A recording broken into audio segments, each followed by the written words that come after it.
So we're at 3 minutes past 7, so it might be an idea for us to start. First of all, lovely to see so many of you here.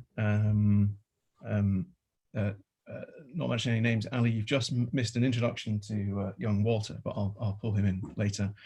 Thank you so much for joining us, and we do hope that those of you who've ordered tonight's meal have received it and are already looking forward to heating it up and tucking in. Lucy and I each armed have a glass of wine and have this delicious looking loaf of bread with some lovely looking butter as well. Tonight, as you're aware, is I'm sure far from adequate replacement for our annual dinner, which had to be cancelled for obvious reasons twice actually in a row, although I suppose we're counting it as postponed to September now. We thought that we would try to keep some sort of dinner element involved, and therefore I got talking to Wedgwood, which is a fantastic restaurant in the Canongate, which I'm sure many of us have either been to before or would like to go to, and hopefully after tonight we'll go to either again or for a first time. And Wedgwood were delighted to talk about this and to think about how they can make it happen. Wedgwood were, I think, the first restaurant to do takeaway fine dining at the beginning of lockdown 1.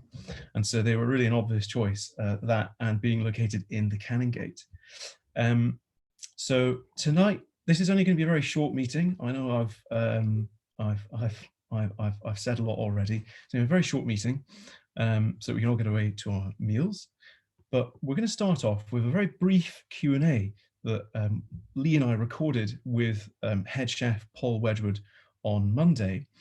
It's a very hard time to pin down a head chef of Paul's stature.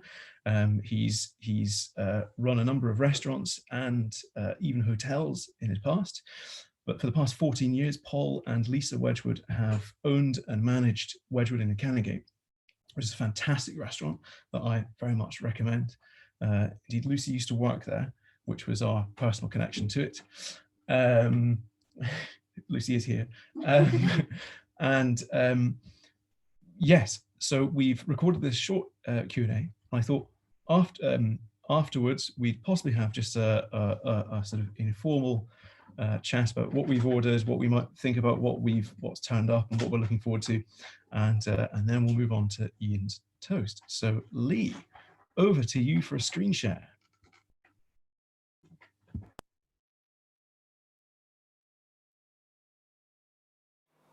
Thank you very much, Paul Wedgwood, for speaking to us tonight, and thank you very much for devising this excellent looking menu that we're all very much looking forward to chowing down on this evening. So just got a few questions for you, and it's basically you're just here for the cooking expertise and know-how. So what was your initial impression when you were approached about devising a Walter Scott themed menu? Did it sound like a silly idea, or is it the sort of thing you're into? It's actually something I really enjoy doing. I like sticking my head in some books and doing some research and just coming up with new ideas and new dishes. It helps me with my repertoire moving forward.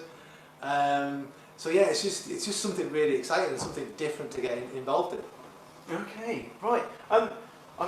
It's a Walter Scott themed menu. So a big question for me is: did you know Scott and his works at all before working on the menu?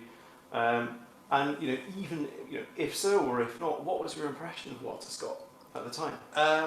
Truthfully, I've obviously heard of Scott, but I've never really read anything. I'm familiar with characters, say Rob Roy, and so yeah, I just knew him as a historical Scottish novelist. Mm-hmm. So it's again just something I'm now going to get involved in and interested in. Mm-hmm. Did he have any associations with food at all in your imagination? Not that I knew of at the time, but my eyes have definitely been open to that one. Ah, right, okay, we'll come to that. So, what sources did you draw to come up with tonight's menu? And what did each of the sources you found do in terms of helping you find your way to Scott's culinary or gastronomic world? Yeah.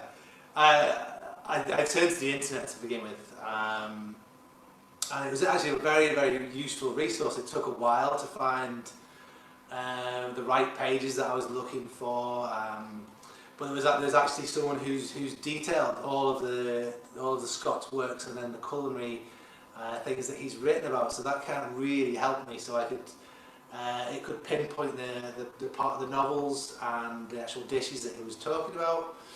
I then moved on to Meg Dodd's Cook and Housewives Manual, which has been a really a fantastic resource. Something I've actually really enjoyed reading as well. It's you know, I'm a chef, so I love a recipe book. This is something a little bit different. So yeah, they were my two real resources. Okay. What do you make of the style of Meg Dodd's cooking manual? Reading it as a contemporary chef. There's so many. When you first look at it, you think it's really sort of old-fashioned, and then as you go deeper into it, you see that some of the ingredients they're using and some of the techniques. It's all about like French. There's sections about French cuisine in there as well. So yeah, it's a really, really good book. Okay. Would you recommend it for your average chef? Yeah, it's certainly going to be now a reference book that sits prominently on my shelves. Ah, okay. Good for Meg Dodd's then. Now, talk us through some of the dishes on the menu. Maybe some of your favourite dishes. Where are they from? What's going on in them? And is there anything kind of historically significant about them? Well, I think I'm a very keen forager, so one of my first things that I ever learned when I was a Cub Scout was nettles. So we're referencing one of our dishes. We're doing a nettle soup. It's quite simple. We're doing a little bit of a twist on there as well, of course. But I think that I got that one from, that was Rob Roy mentioned Andrew Service, the old gardener of Lochleven. He used to raise nettles under glass to make a healthy, nutritious spring soup. So hence where the idea from that one's come from. And I think the trifle we've got doing, that's going to be, it's not your usual trifle, it's going to be a little bit different. That one again is from The Bride of Lammermoor, where Scott references the desserts with a fairy feast of almond cream, lemon cream, strawberries and jellies. So yeah, I think that's my the two standout dishes for me. But there you go. It's got me wishing that I'd ordered the trifle. I don't think that made it onto mine. Well, yeah. It's also, I suppose, there's the stoved howtowdy. Oh yes. Yeah, I mean, this is actually a dish that I've cooked previously. I was asked to research some old-fashioned Scottish cooking, and I did this on a German TV show. So it's actually will be the second time I've cooked it, but this time it's going to be. This is not going to be done in the traditional way. We're going to do it in a very Wedgwood way, because you see there's a lot of cuisine style and references to in the book where.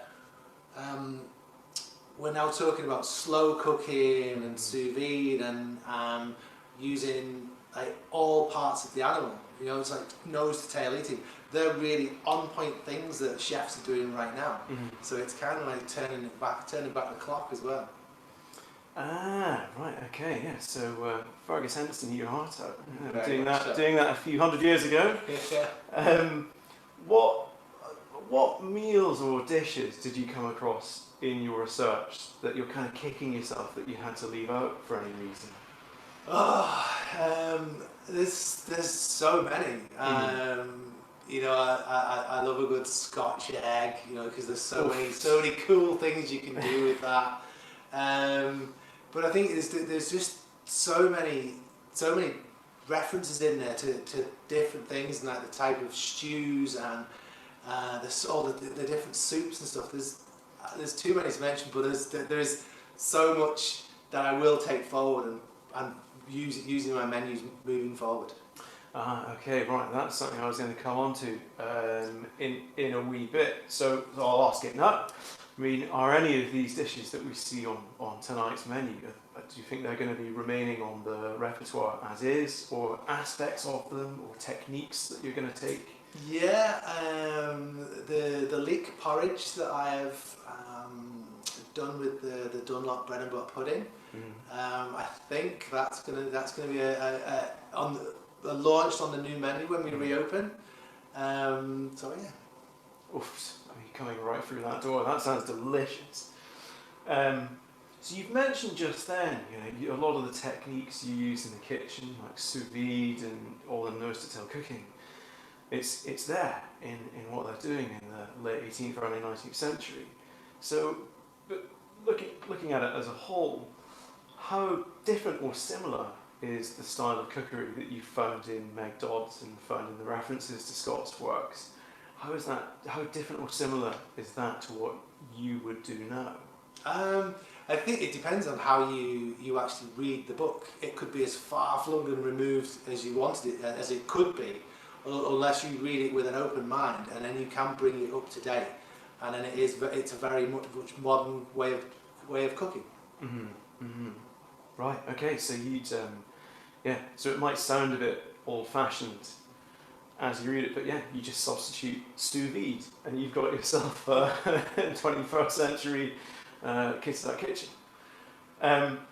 So we've talked about how this has affected aspects of cooking and how you look at maybe historical recipes and so on. But has this affected how you think of Walter Scott? And does he, or Meg Dodd for that matter, although that's only a pseudonym, do they have a particular legacy in the kitchen? Well, certainly now, yeah. I mean, the Meg Dodd's, the manual there, that's really something I will really reference to, especially when I am creating the Scottish dishes that I'm renowned for. And I also, I've actually got a few day holiday booked away, and I'm going to take Rob Roy with me, and I'm going to read it. Oh, well, that's a fantastic note to end on.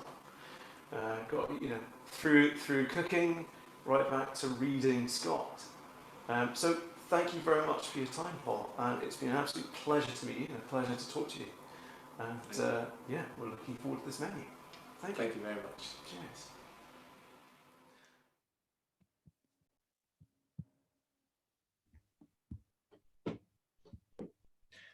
Lovely. Well, I hope people enjoyed that and managed to watch it without any difficulty. I was slightly distracted by our wee puppy chewing on a chair leg, so but I'm still doing a good job of listening. Does anyone have any thoughts or reflections on anything that Paul has said or what they've ordered? Yes, Iain, please. Yeah, no, thank you very much. I mean, I think this is wonderful. Can anyone tell me what drappet eggs and crappet heads are? Good question. Can you? Does anyone? Yeah. Well, somebody must know that. Is anyone able to offer an answer? After they've eaten them this evening, they might. Well, I did look into this when I first saw the menu. So Paul sent me draft, and I think so. Drappet eggs, I think, is just a poached egg. I'm not sure if there's anything special about it. I think it's but the other than that, the crappet heads, I believe, and please someone correct me if I'm wrong, Crappet heads are almost like a sort of croquette made from fish heads. That rings a bell. Yeah, and poor Luke next to me has actually got crappet heads coming. I don't. I'd forgotten that. Yeah. But the sound of that still. Yes. I think the drop at eggs are just that you break the eggs into something like a ragout, you know, so in the way that you would do in some Moroccan cooking, and you know, that kind of style of cooking, where you have a sort of ragout and then you cook the eggs by breaking them into something like that. I think that's what they are. Ah, lovely. Right. So if you were doing kind of baked eggs. Yeah, exactly. And spinach, or so, you know, like we would do spinach or something now. I think that's that they're dropped into something you're already cooking. I think is the kind of thing. All right. Lovely. Oh, I have a good anecdote about Scot food, if anybody would like to hear it. yes. The Meg Dodd's cookbook, as you know, is kind of from St Ronan's, and we were writing the Edinburgh edition notes for St Ronan's. There's a recipe. Meg Dodd says that she can make Burgess's sauce as, you know, she can make sauce as good as Burgess's sauce. And so I was trying to find out what Burgess's sauce was and couldn't find this anywhere. And I got so frustrated by this, I went off to Jenner's Food Hall and started wandering around looking for anything made by a company called Burgess's. And eventually I found things like, you know, cocktail cherries or something that seemed sort of to be in the same kind of category of food. And I got the name of the company from, you know, the Company's House Index and kind of wrote to them and said, by any chance, did you exist in the 19th century? And did you make something called Burgess's sauce? And they did. And they were so delighted by this. They wrote back to me and they sent me pictures of what the jars, far too much for a one-line note in St Ronan's Well, I'd have to say, but pictures of what the jars of Burgess's sauce would look like. And the nice thing about the letter, which I still got, is they said, we knew that Byron liked our sauce, but we'd no idea that Scott did too. And we're so delighted by this. This is the kind of madness that writing notes for Scott drives you to. Was it any good, Ali? I didn't actually get to the length of taste in it, but it seemed to be a bit like a sort of gentleman's relish, you know, that kind of thing that you'd put on toast with, you know, anchovies and stuff in it, you know, the kind of thing that only gentlemen could eat. So I couldn't possibly have tasted it, obviously. Yeah. I believe in the north of England, it's only people by the name of Henderson that can eat it.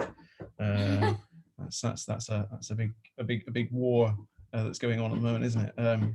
Yeah. Gosh. Well, I suppose it's fantastic to hear that doing the notes for the Waverley edition takes you there. Has anyone else got any Scott-related food? Was there anything that anyone was wishing to see on the menu but hasn't seen?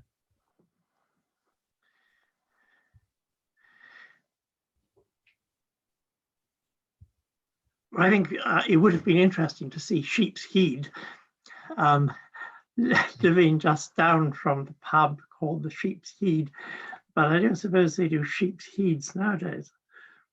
No, it's although I think I've seen that probably on the menu. Actually, maybe at St John Bread and Wine, Fergus Henderson's joint. It's the sort of place they do that sort of sheep's head in every part of it in every way. There's one there's just for the benefit of Kurt Beadle, who was unable to order the menu. I'll just place the menu here, so that I don't know if that's visible for Kurt. I'm sure everyone else has seen it. Something that I talked to Paul about when we first talked about doing this menu was that I'll actually still reading it. I'll just take it down and then I'll pop it in an email if you want. What's something I talked to Paul about at first was that fantastic breakfast in Old Mortality, whereas it's a sort of a table full of viands and pasties and the like. And I know Paul was drawn to that, but of course, how could we have done that? You know, and also we could do a breakfast edition, I'm sure. Would anyone be up for that? Yes. Yes. Good one. Good one. Yes. It's also just so nice that that Scott does include sort of detail about what people are eating, because so often you read and you think actually nobody's in the whole course of this novel, and it's been 2 years and nobody's had a meal. I'm just so curious what people have eaten. So it's nice that Scott, clearly, I like to think that when he was writing it, maybe he was due his lunch or something, and that maybe that's how it crept in. Yeah, he's on a tough writing schedule, trying to get in before. How many words before lunch? Yeah. Oh, we've got a slightly feral puppy down here. So sorry if that's what you can hear. Well, I tell you what, I'm sure everyone's desperate to get to the kitchen and start heating their meals.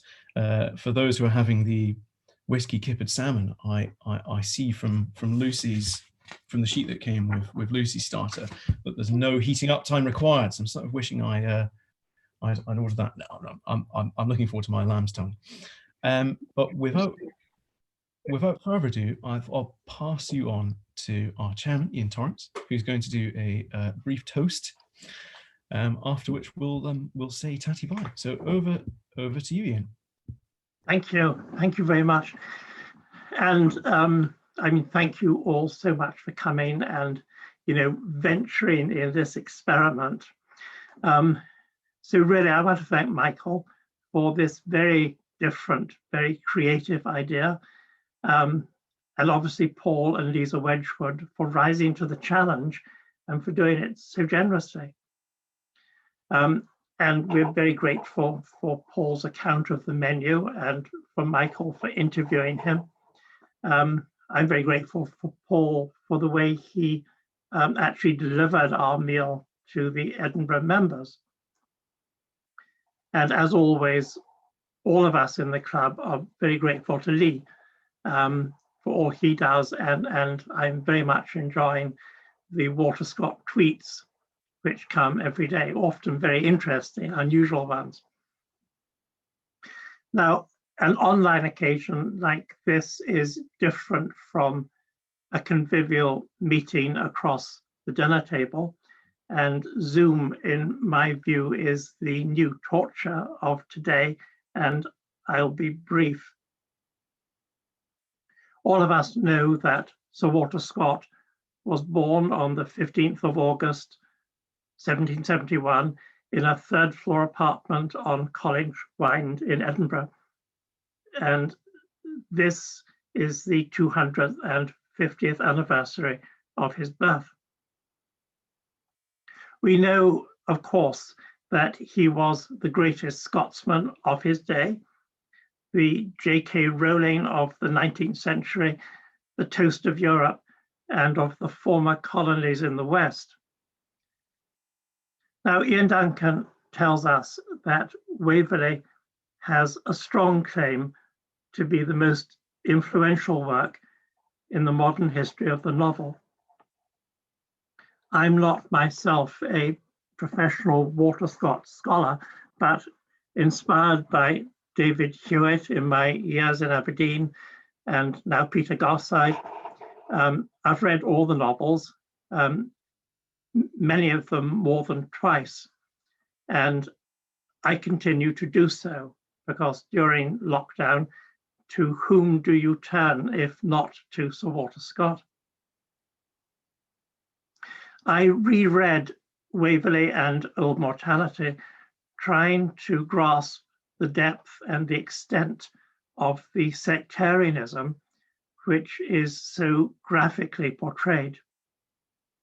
Reading these, who can forget the heart-stopping, foolish tactlessness of Mow's Hedrig, or the deluded ranting of Ephraim McBriar? And who can forget the horrific account of Ephraim's judicial torture as the wedges are slammed into the boot?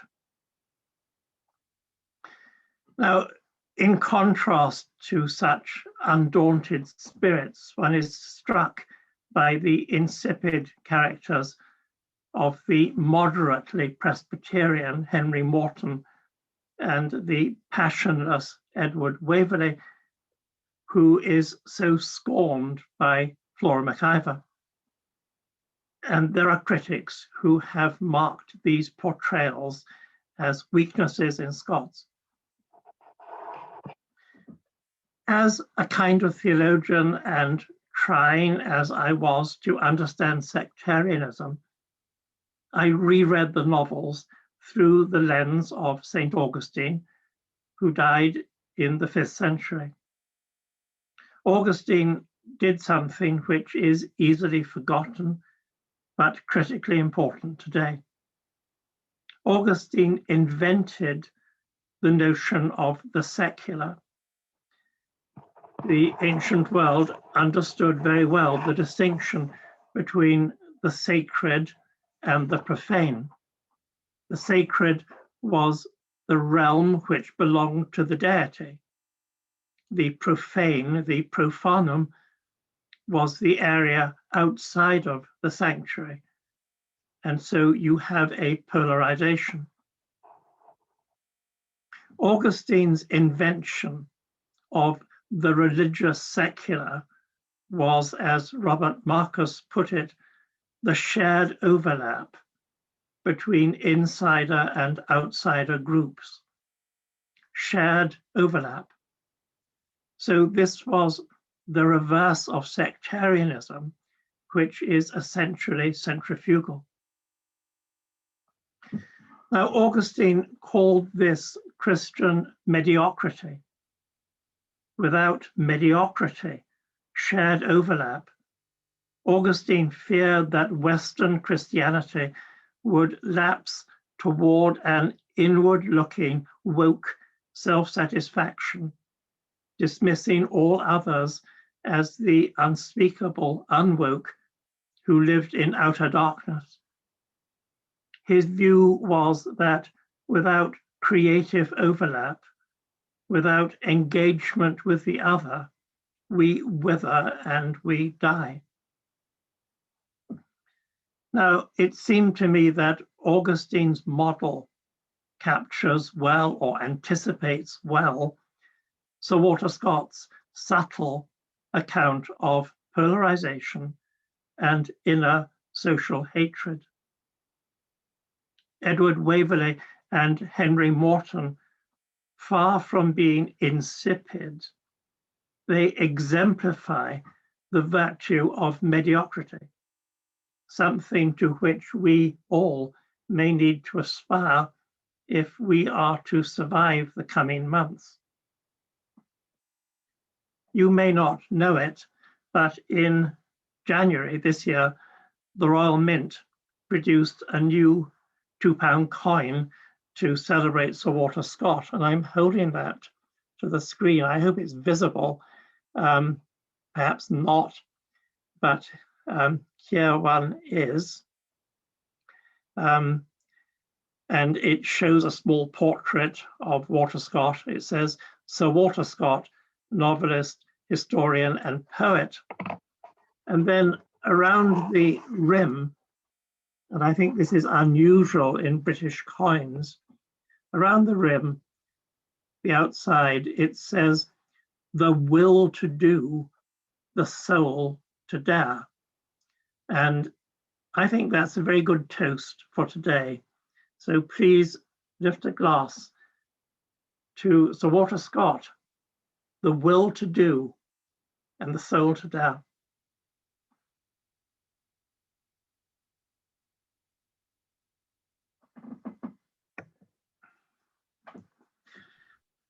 I hope all of you have a very good meal. I hope you enjoy this experience. I wish I'd had the courage to have the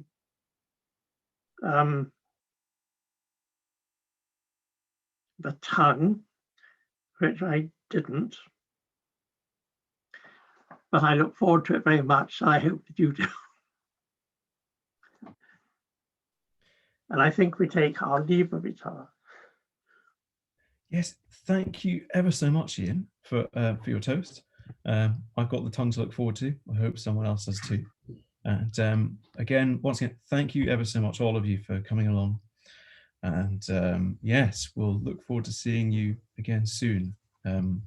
Our next event will be Ian Gordon-Brown talking to us about Frolics in the Face of Europe. And I'm sure for the few of us who haven't, well, I've read it, but for the few who haven't read his book yet, it will be a fantastic starter. But yeah, that's on the 3rd of June, immediately following the AGM. So thank you very much once again, and have a wonderful meal and a wonderful evening. And cheerio. Thank you. Thank you.